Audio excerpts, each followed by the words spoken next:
मांजरेकरांना सांगणार नसशील तर एक प्रश्न विचारायचा होता. हे बिग बॉस स्क्रिप्टेड असतं का रे दादा? आणि तू मारामारी करतो का घरी? आदर्शचे सगळे आदर्श खलास. मम्मीच्या हातून ओढत आहे ना, पापावरच गेलाय. एवढं शिकून शिकून काय फायदा नाही, तुम्ही तेच करणार.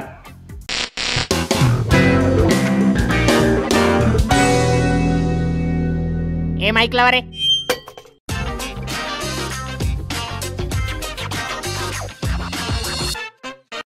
राम राम मंडळी, मराठी किड्यामध्ये स्वागत. भाऊ आहे आत्ता माझ्यासोबत आपलं.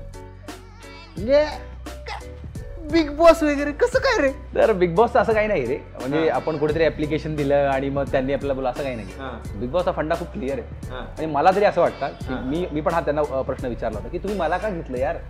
तुम्हाला घ्यायचं होतं, पप्पांना घ्यायचं, तुम्हाला घ्यायचं होतं, आदर्शला घ्यायचं, मला का घेतलं? कुठून येतो मग एवढा कॉन्फिडन्स? मला का घेता यार? वाय का का? अरे मी म्हणतो आम्हाला घ्या, तर आम्हाला कोणी घेत नाही. तुला घेतलं तर तू विचारतो मला का घेतलं? कारण काय बघ ना, मला हा प्रश्न होता की बिग बॉस मध्ये जर आपल्याला बोलवलं गेलं, त्यांनी काहीतरी अभ्यास केला असेल ना, माझ्या मागे काहीतरी माझ्याबद्दल विचार केला असेल. I was very much curious. मला वाटत की काय चला मेरे को क्यू ले रे. मला ते जाणून घ्यायचं होतं. बरं, मला काय जायचं नव्हतं असं नव्हतं. मला ते होतं की मला का बोलवलं, की माझ्यात असं काय बघितलं, यांनी काय फॉलो केलं, यांना काय कळलं की ये उधर जा सकता है. मग हे मला थोडंसं जाणून घ्यायचं होतं. आणि मग ते बोले तू आज जा, आम्हाला तुला कळेल तुझ्या प्रश्नाचं उत्तर की आम्ही तुलाच काय घेतलं. मांजरेकरांना सांगणार नसशील तर एक प्रश्न विचारायचा होता. येस.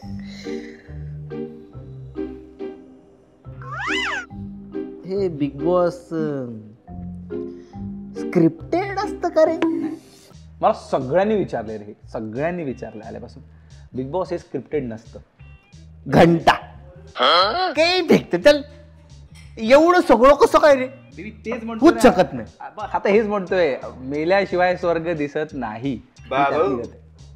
तू जोपर्यंत आता मी जाऊच्या घराला तू आता स्वर्ग म्हणालास. अरे तिथे होतच ते दिसताना जितकं जे काही आहे ना, तिथे विचार कर ना, आमच्यासारखी मित्रही होता. मी म्हटलं ना की बिग बॉसला आपण फक्त हे म्हणतो झगड्याचं घर.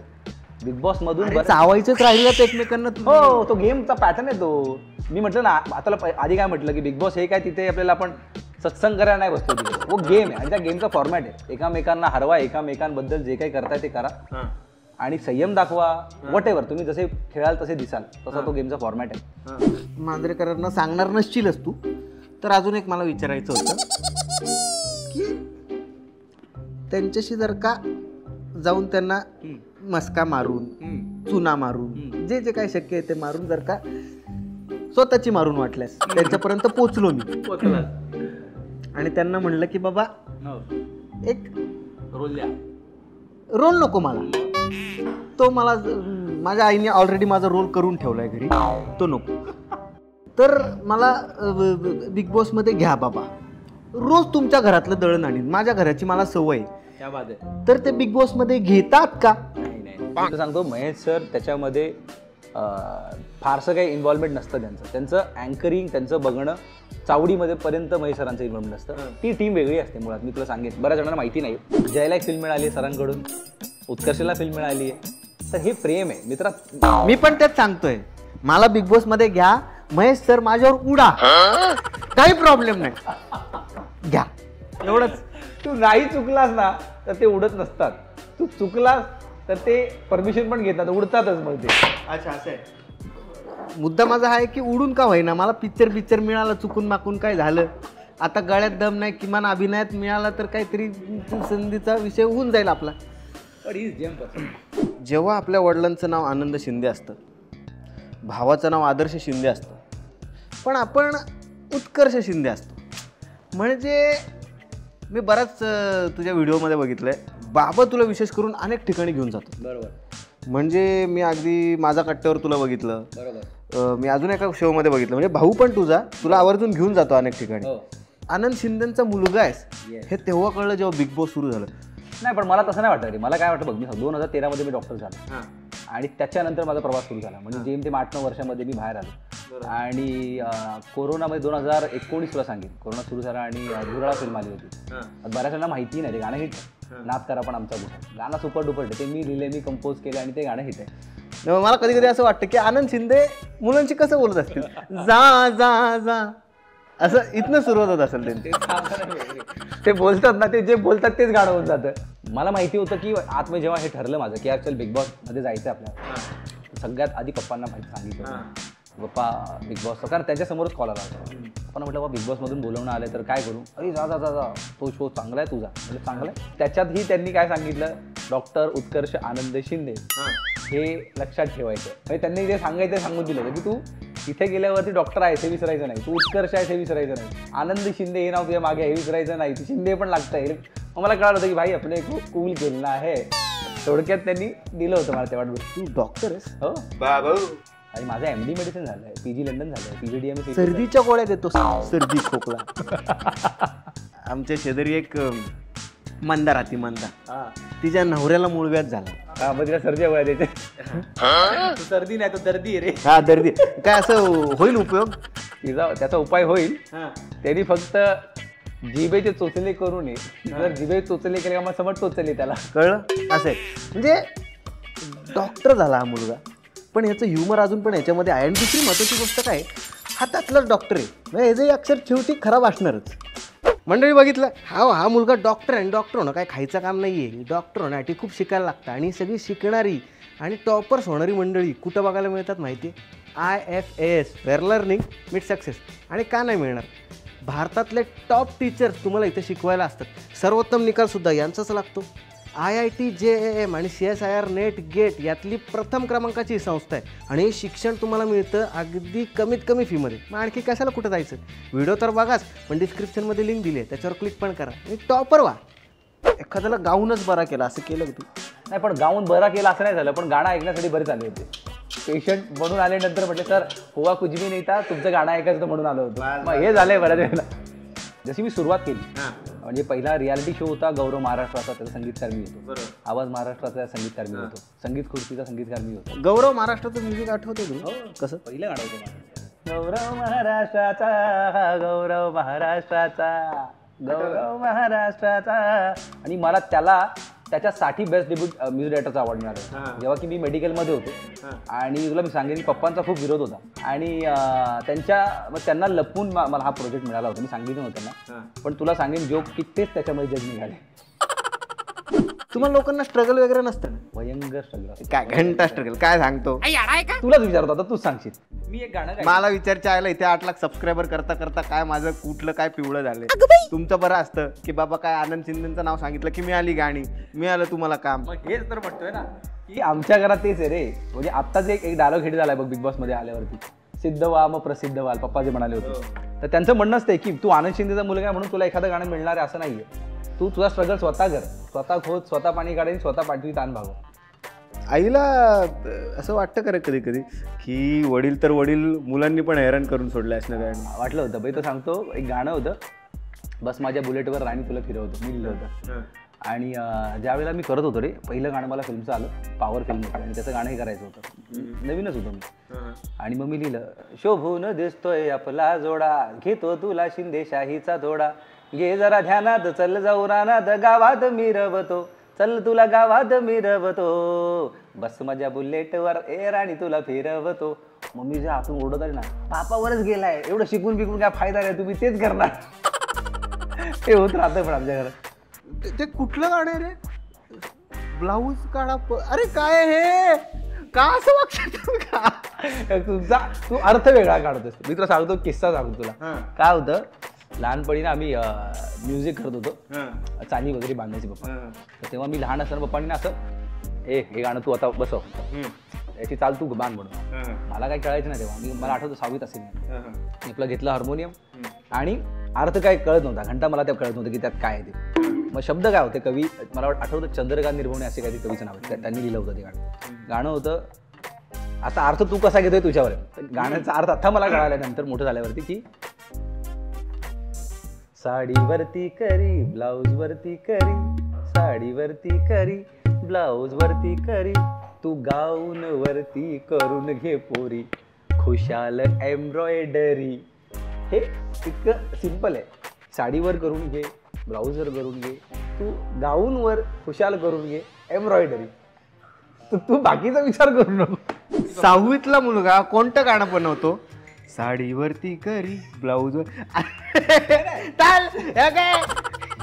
पण हे पप्पांनी दिलं होतं की हे बना इसको. त्यांना माहिती होतं की हे बघ त्यांनी मला बनवताना काय की हे सिम्पल आहे. आता ह्याच चालीवरती आपण बालगीती बनवू शकलो. किती नशीबवान आहेस, तुला माहित नाही असे वडील मिळण्यासाठी. आई शपथ, तुम्हाला कळतंय का? तुम्ही रिलेट करू शकताय का भावाशी? अरे एकदा आदर्शचा किस्सा सांगतो तुला, बऱ्याच जणांना माहिती नाही तो किस्सा. आदर्शचा मित्र आणि आदर्श शायरीचं बुक वाचत होतं शाळेमध्ये. मित्र घेऊन आला शायरीचं बुक आणि आदर्श वाचत होता. जेणे 5वी 6वीतला विषय असेल. तर टीचरने ते पकडलं आणि मग bring your parents, call your parents वगैरे सांगितलं. पप्पांना घेऊन गेलो आम्ही. पप्पांना घेऊन गेलो. म्हटले क्या हुआ मैडम, मैं की बुलाया. मग मॅडम म्हणाले की ये देखो ये आपका बेटा क्या गंदा गंदा पढ़ रहा था. आणि गंदा गंदा क्या ते रे मैं तुझसे प्यार करता हूँ आणि ते ब्ला ब्ला शायरी असते ना तशी. पप्पा म्हटले ये क्या है, इससे गंदा गंदा तो मैं उसको गाना भी सिखाता हूँ. टीचर घाबरली. म्हणजे इससे डेंजर तो मैं उसको सिखाता हूँ म्हणाले. बेटा नंबरी तो बाप 10 नंबरी. मग इकडे उलट आहे. अरे पप्पा म्हटले ए यांना कॅसेट दे रे बाईला या तुमच्या. टीचर टीचर त्याच्यानंतर पप्पांना कधी बोलवलं असं झालं नाही शाळेत. आमचे पप्पा फक्त गाण्यापुरते आम्हाला तितकं ते फ्रीडम द्यायचे, पण त्यांच्या बघण्यामध्ये पण आमची आज पण ठरक. म्हणजे ते बाबा म्हणून बाबाच आहेत, तसेच आहेत. म्हणजे असं नाही की ते खूप फ्री आहेत आणि वगैरे वगैरे.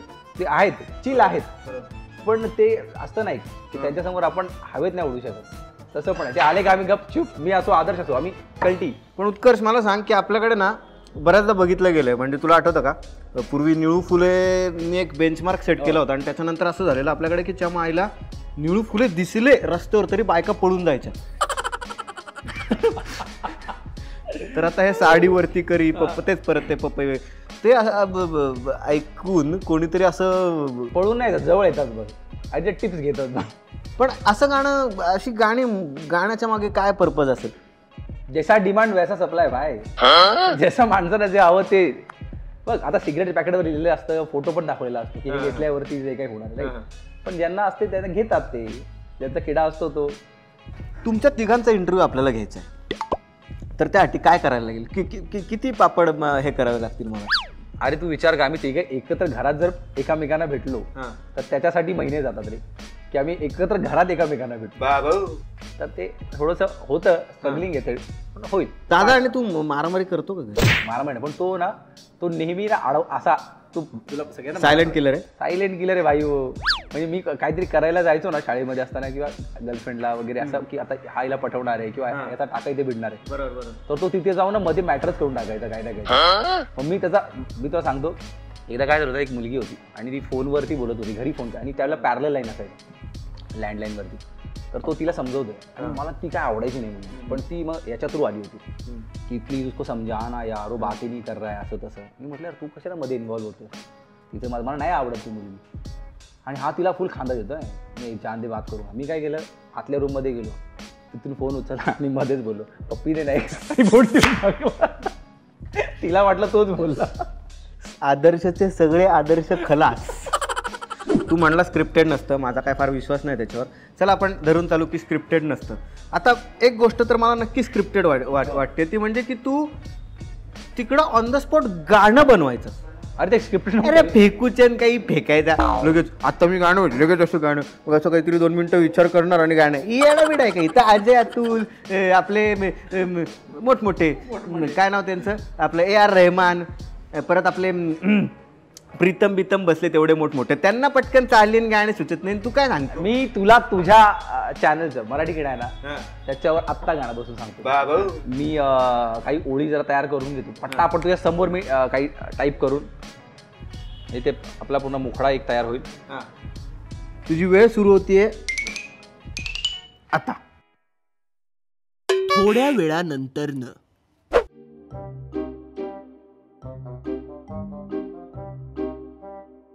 अगं बाबो लई वेळानंतरनं. जिथं भी जातो या राडाचं करतोय, जिथं भी जातो या राडाचं करतोय, गोड गोड बोलून साऱ्यांची फाडतोय. जिथं भी जातो या राडाचं करतोय, गोड गोड बोलून साऱ्यांची फाडतोय.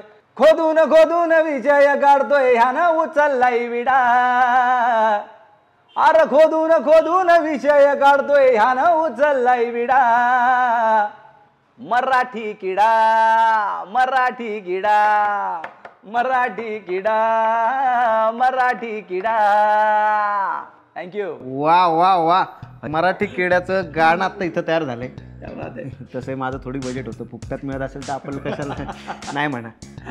असो, कसं वाटतंय मराठी किड्यावर येऊन? मराठी किड्यावरती येऊन मी तुला सांगतो ना मित्रा की तू जे सिद्ध झालायस ना, जे माझे वडील म्हणतात सिद्ध झाला का प्रसिद्ध होशील, तू सिद्ध झालायस आणि प्रसिद्ध झालाय. वा वा वा. तर तू हा एका ना दुसऱ्यांसाठी जे आपले सगळेच मी म्हणतो ना कॉमन महाराष्ट्रामध्ये जितकी मुलं आहेत त्या सगळ्यांसाठी तू एक आदर्श आहेस की त्यांचा उत्कर्ष कसा झाला पाहिजे हे तू वा वा वा, आनंद झाला मला हे ऐकून.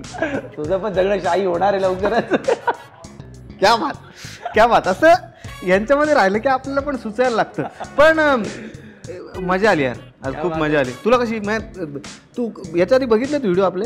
मी तुझे 2-3 व्हिडिओ मला आठवतो, नाशिकला गेला होता, मिसळ खाल्ली होती, तू मुलींबरोबर मस्ती चालू होती. आणि मला तू ॲज अ पर्सन माहिती होतं की तू एक हॅपी गो लकी मुलगा आहेस. आयुष्यात ज्या गोष्टी जेव्हा होणार असतात ते तेव्हाच होतात.